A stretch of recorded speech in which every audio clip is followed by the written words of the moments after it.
Job, cuando usted estudia el capítulo número 1, descubre que hay una reunión en el cielo donde dice la Biblia que vienen los hijos de Dios. En esta reunión, junto con los hijos de Dios, también viene Lucifer o Satanás. Al Lucifer presentarse en esa reunión, Dios le menciona a Job y Satanás acusa a Job de ser podríamos decir, mercenario espiritual. Satanás dice que Job no sirve a Dios de balde, sino que gracias a las bendiciones que Dios le provee a Job, entonces Job decide seguir a Dios por el beneficio que está recibiendo. Ante esta acusación, Dios entonces decide permitirle a Satanás que pruebe a Job para mostrar la fidelidad de Job. El problema del libro de Job en su desarrollo, entonces notamos que es las situaciones que está ocasionando Satanás como resultado de la acusación que él ha hecho. Y entonces entran tres personajes que son los tres amigos de Job, quienes también empiezan a acusar a Job de que lo que le está pasando es el resultado de alguna cosa mala, de algún pecado que Job había hecho y que tenía oculto y que tenía que confesarlo, etcétera, etcétera. Entonces, todo el desarrollo del libro de Job, 40 y tantos capítulos, se desenvuelven en base a la acusación que Satanás le hace a Job y también los amigos de Job le hacen a Job. Más tarde, en el capítulo 42, en el versículo número 7, si usted tiene su Biblia, acompáñeme. En el capítulo 42 de Job, el versículo número 47, vemos entonces que Dios dice lo siguiente. El mismo Dios dice: y aconteció que después que habló Jehová estas palabras a Job, Jehová dijo a Elifaz temanita: mi ira se encendió contra ti y tus compañeros, porque no habéis hablado de mí con lo recto como mi siervo Job. Si usted estudia todo el libro de Job y ve los discursos de los tres amigos de Job, se va a dar cuenta que son discursos acusatorios donde ellos dicen todo lo que te está pasando es culpa de la decisión o de la cosa mala que tú hiciste. Dios es el que va a castigarte, Dios es el que te está castigando, etcétera, etcétera, etcétera. Cuando en realidad lo que se está desenvolviendo desde el capítulo número 1 es una acusación presentada por Satanás en contra de Job. Ahora los mismos amigos acusan a Job y Dios al final del libro aclara el asunto y dice que, número 1, ¿quién es este que oscurece el conocimiento con palabras sin sabiduría, aluyendo hacia Satanás? Y después dice: lo que los amigos de Job han dicho de mí no es recto. En otras palabras, lo que los amigos de Job han dicho acerca de mí es mentira. Si usted estudia los tres discursos de los amigos de Job, tiene que quedarse bien claro que lo que usted está leyendo está equivocado, porque así mismo dice Dios: lo que ellos dicen de mí está equivocado. Así que en el caso de Job encontramos esta situación. Job es un ser humano. Job hacía las cosas como le habían enseñado. Job seguía las reglas como le habían enseñado.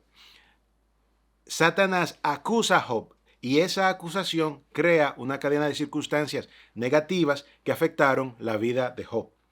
Caso número 2, y vamos bien con el tiempo. En la lección se presentaron varios puntos y por asuntos de tiempo vamos a decir, resumirlo con lo siguiente. Cuando usted va al libro de Juan, capítulo número 9, va a encontrar un caso que Jesús tuvo que tratar. En este caso se presenta un folclore, una idea, una costumbre de la cultura judía en el tiempo de Jesús, la cual decía que una persona enferma o una persona con algún defecto físico estaba padeciendo de esa situación por causa de un pecado que había cometido la persona o los padres de esta persona. En el libro de Juan, el capítulo número 9, los discípulos de Jesús y Jesús se encuentran con un ciego de nacimiento, al cual no le ponen nombre, simplemente le llaman el ciego y el que no era y el que había sido ciego, no dicen el nombre. A Bartimeo se le conoce el nombre, pero a este ciego no le pusieron el nombre. Pero este ciego, cuando cruza por el camino de Jesús, dicen los discípulos en el versículo Número 2. Y le preguntaron sus discípulos diciendo, Rabí, ¿quién pecó, este o sus padres, para que haya nacido ciego? Jesús entonces responde en el versículo 3 y dice, no es que pecó este ni sus padres, sino para que las obras de Dios se manifiesten en él. El mismo Jesús dice que en el mundo padeceremos aflicción, pero confiemos, Jesús ha vencido al mundo. Y los terremotos, los incendios, los huracanes, las enfermedades, las cosas malas que suceden en este mundo son nada más y nada menos el resultado de que usted y yo vivimos en un mundo de pecado, donde el pecado ha creado, por su desarrollo milenario, tenemos miles de años creando una avalancha de situaciones negativas y de pecado y de pleitos y de contiendas y de daño a la naturaleza y demás, las cuales entonces han parido, han dado como resultado, ya pueda ser de manera externa un medio ambiente contaminado, un medio ambiente que se está deteriorando, y de manera interna, aún en nuestra propia sangre, heredamos eso es una palabra en español, en español sería heredamos la propensidad a ciertas cosas negativas, las cuales nos producen consecuencias malas. Me explico.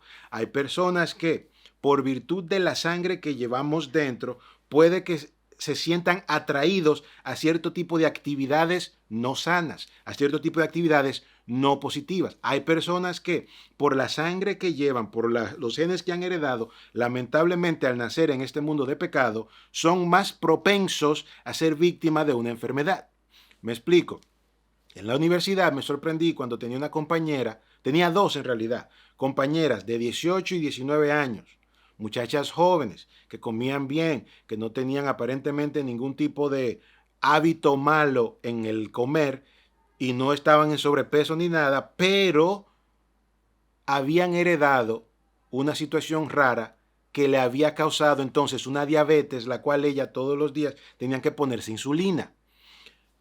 Estaban jóvenes, no abusaban de su cuerpo, pero la sangre que tenían, la sangre la que habían heredado, las había lamentablemente puesto en una situación donde cada día tenían ese fastidio de estarse inyectando la insulina. Me acuerdo yo que había una que tenía que inyectársela en la barriga y tenía que salirse cuando se le bajaba cuando le pasaba el asunto, tenía que salirse del salón a ponerse su inyección y demás. ¿Habían pecado ellas? No. ¿Habían pecado sus padres? No. Pero como vivimos en este mundo de pecado, como vivimos en este mundo donde por miles de años el pecado ha venido desarrollándose y agrandándose, entonces, como pasó en el caso de este ciego, se dan situaciones negativas. Y por último, entonces, vamos bien, por último, entonces, la lección entra a lo que podría llamarse el plato fuerte de la lección. Pero para hacer un pequeño repaso de lo que venimos diciendo hasta ahora es, número uno, hay personas y hay situaciones que encontramos que son el resultado de un acto directo de Satanás buscando cómo fastidiarnos la vida para comprobar la acusación que él hace en contra de nosotros. Ponga usted el caso que usted quiera, pero Satanás siempre anda, como dice la Biblia, como león rugiente buscando a quien devorar. Así que se nos pueden presentar y se nos van a presentar situaciones en la vida que son nada más y nada menos que ataques de Satanás, los cuales son el resultado de una acusación que Satanás hace en contra de nosotros o quiere hacer y nos quiere usar a nosotros como el testigo clave en nuestra propia acusación. Estudia el caso de José, estudia el caso de Daniel, cualquier personaje bíblico que fue tentado, que fue probado. Muchas veces fue el mismo Satanás que creó una situación para que la persona cayera y entonces la acusación de Satanás tuviera peso. Mira, Señor, yo te dije, ese tipo es un bandido y mira cómo te lo estoy demostrando aquí. Eso pasó con Job y es muy probable que en la vida suya, si usted decide caminar como manda Dios, Satanás va a buscar cómo tentarlo, cómo fastidiarlo para que entonces la acusación de Satanás tenga mérito. Recuerde eso. Número uno, hay situaciones que son el resultado de acusaciones que Satanás nos hace. Número dos, en el caso de nuestro amigo el ciego de la historia de Juan 9, en el mundo de pecado en el cual vivimos, por virtud de el tiempo que el pecado tiene haciendo de las suyas aquí en la tierra, heredamos y o somos víctimas de cosas que están fuera de nuestro control, las cuales nos afectan. Puede ser el medio ambiente, puede ser genes heredados que ahora entonces nos dan una propensidad a ciertas enfermedades o nos crean ciertas situaciones físicas y o nos crean, como dice en el libro de Santiago, concupiscencias que nos empujan a cosas negativas. Hay personas que cuando miran su árbol genealógico, cuando miran a la familia de la cual vienen, entonces empezamos a entender por qué ciertas cosas no nos llaman la atención y por qué sí otras ciertas cosas negativas nos llaman la atención. Y es como que hay un aliado del diablo dentro de uno mismo que ciertos pecados no me interesan, pero hay otros como que sí. ¿Por qué? Porque vivimos en un mundo amañado y dañado por el pecado. Entonces, puede que estemos pasando por una situación como resultado de un ataque de Satanás, puede que estemos pasando por una situación como resultado de el pecado que está en este mundo, y como vivimos en este mundo, si llueve usted se va a mojar. Y por último, entonces se presenta el caso de Abraham en la elección. Y como ya me queda poco tiempo, entonces vamos a ir rapidito con el caso de Abraham. Vamos a ver la evidencia bíblica. Ustedes son el jurado, yo simplemente voy a presentar las evidencias. En el caso de Abraham sucede lo siguiente. Cuando usted estudia la historia de Abraham completa, se da cuenta de que Dios viene y le dice a Abraham, de ti voy a hacer una gran nación. De tu esposa Sara, tú vas a tener un hijo, y entonces ese hijo tuyo va a ser el hijo de la promesa. Y de ese hijo tuyo, tú vas a ser padre de naciones y demás. Muy bien. Cuando Dios le dice a Sara que va a quedar embarazada, Sara se ríe. Y de hecho, Sara cuando entonces Dios le dice, tú te reíste, ella dice, no, yo no me reí. Y entonces Dios vuelve y le dice, no, usted sí se rió. Cuando Sara se ríe, Dios entonces le dice a Abraham, al muchacho me le vas a poner por nombre Isaac. Isaac significa risa. Más tarde, cuando Dios está haciendo un pacto con Abraham, usted lee que Dios le dice a Abraham, tú vas a tener un hijo, el cual va a ser entre tú y Sara. Abraham también se ríe y de hecho dice, mejor ande Ismael delante de ti. Dios entonces toma la risa de Abraham y le dice, le vas a poner al muchacho risa, porque tú y tu esposa ambos mostraron incredulidad cuando Dios le hace la promesa de tener un hijo. Más adelante, entonces, cuando Dios ya le ha dicho a Abraham 2 veces que va a tener un hijo con Sara, entonces viene la propuesta de Sara. Mira, toma a Agar y tengo un hijo con Agar porque, dice Sara, Dios no me da hijos. Abraham le hace caso a esta propuesta, está con Agar y como resultado nace Ismael. El padre de la fe, quien había empezado muy bien, saliéndose de su tierra y de su parentela a un sitio que Dios le había prometido, ahora entonces empieza a mostrar falta de fe. Número uno, riéndose delante del mismo Dios acerca de las promesas que Dios le está haciendo. Mira, tú vas a tener un hijo con tu esposa. Ja, ja, ja, ja, ja. Y se ríe. Incredulidad. 2. Su esposa le dice, tengo un hijo con mi sierva porque Dios no me da hijos. Entonces, comete ese error y tiene el hijo con Agar. Ahora entonces, cuando falla 2 veces, le viene la tercera que es más difícil. Y es cuando, delante de todo el que está viendo la situación, el padre de la fe no tiene fe.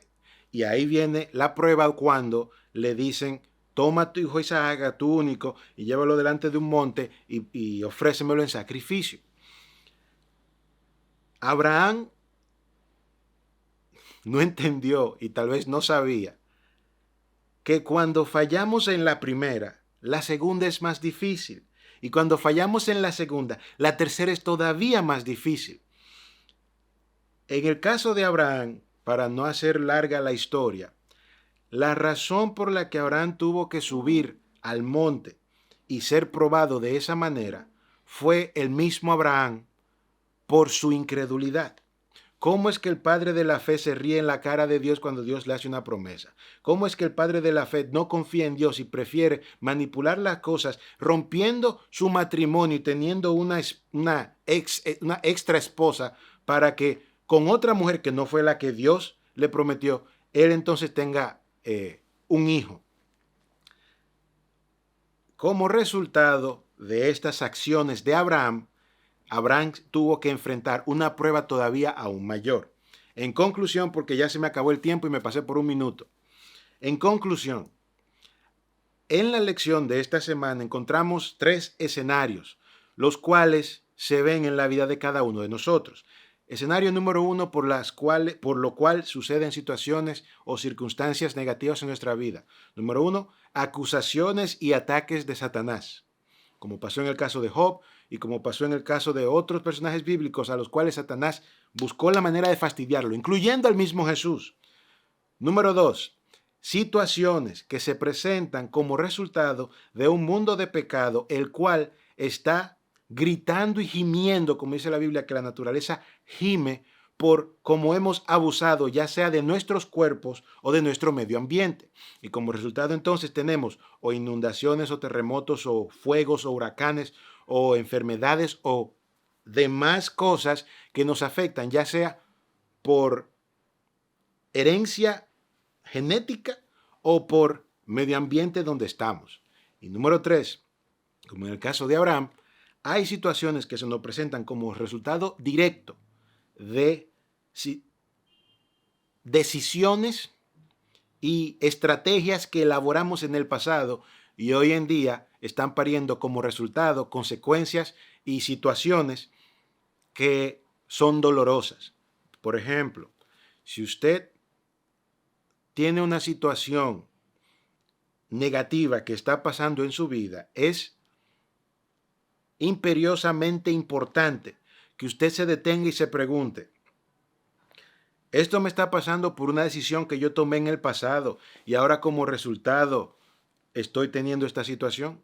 Porque si usted decidió algo en el pasado y ahora le están pasando la factura, como dicen aquí, pues entonces es necesario que vayamos donde Dios y le pidamos, número 1, perdón por haber tomado una decisión equivocada y también le pidamos sabiduría porque lo bonito de Dios y lo bonito de la Biblia es que nos enseña que, empezando desde Adán y Eva, aun cuando tomamos decisiones equivocadas, Dios nos ama tanto que Él viene no para librarnos de las consecuencias, sino para darnos la sabiduría para que el mal y o la consecuencia negativa que estamos cosechando no sea aún mayor y o peor. Y nos provee digamos, la paz o la fortaleza mental para poder soportar la consecuencia de lo malo que decidimos en el pasado.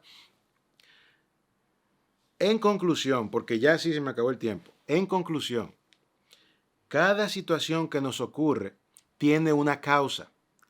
Necesitamos orarle a Dios y estudiar su santa palabra para que el Espíritu Santo ilumine nuestra mente y nos dé claridad mental para que entendamos que todo tiene una causa y no importa cuál sea la situación, Dios está siempre a nuestro lado para darnos ya sea la solución al problema o la fortaleza para aguantar el problema en el cual estamos. Pero necesitamos ser honestos con nosotros mismos, honestos con nuestra propia situación y estar cercanos a Dios, porque no nos podemos engañar a nosotros mismos. No se puede arreglar un problema si no descubrimos cuál es su causa. Si yo no descubro que por una decisión negativa me está pasando lo que me está pasando, es probable que vuelva a repetir esa mala decisión. Pero si el Espíritu Santo, a través de la Santa Palabra, que es una luz, me ilumina la mente y me deja entender que lo que me está pasando es resultado de una decisión mala que yo tomé, entonces Dios me cura de poder hacer otra decisión mala que me vuelva a ocasionar un resultado negativo. Si lo que me está pasando es una situación porque el diablo me está fastidiando, Dios me abrirá el cerebro para darme cuenta de que lo que me está pasando es un ataque de Satanás. Y si es un ataque de Satanás, en vez de acusar a Dios como hizo Job, que se quejó, yo voy donde Dios, le oro y le digo, Señor, le doy gracias porque al caminar con usted está ocasionando que Satanás no esté contento conmigo. Y ya que Satanás no está contento conmigo, yo le pido que, como dice su palabra, el ángel de Jehová acampa alrededor de los que le temen y los defiende. Señor, yo necesito que usted me defienda contra este ataque de Satanás. Y Dios entonces responderá esa oración que usted le está haciendo a Dios, porque usted ya está consciente que no es Dios que lo está fastidiando, es Satanás que lo está atacando. Y por último, cuando sucedan situaciones negativas en este mundo por causa de que estamos aquí, démosle gracias a Dios de que podemos soportar las situaciones que nos rodean gracias a esa paz que Jesús dice que no es como el mundo. Dice, mi paz os dejo, mi paz os doy, no como el mundo la da, yo os la doy. Si creemos en Dios, si creemos en Jesucristo y en el Espíritu Santo, tendremos paz, como dice la canción, en medio de la tormenta. Tendremos seguridad a pesar de que el mundo entero alrededor de nosotros se esté desmoronando. Y termino con lo que dijo Habacuc, que dijo que aunque la higuera no florezca, ni en los viñedos haya producto, ni en los campos haya cosecha, ni en los corrales haya ganado, dice Habacuc, con todo yo confiaré en Jehová, con todo yo seguiré creyendo en Dios. En este mundo tendremos aflicción, dijo Jesús, pero confiemos, Jesús ya venció al mundo.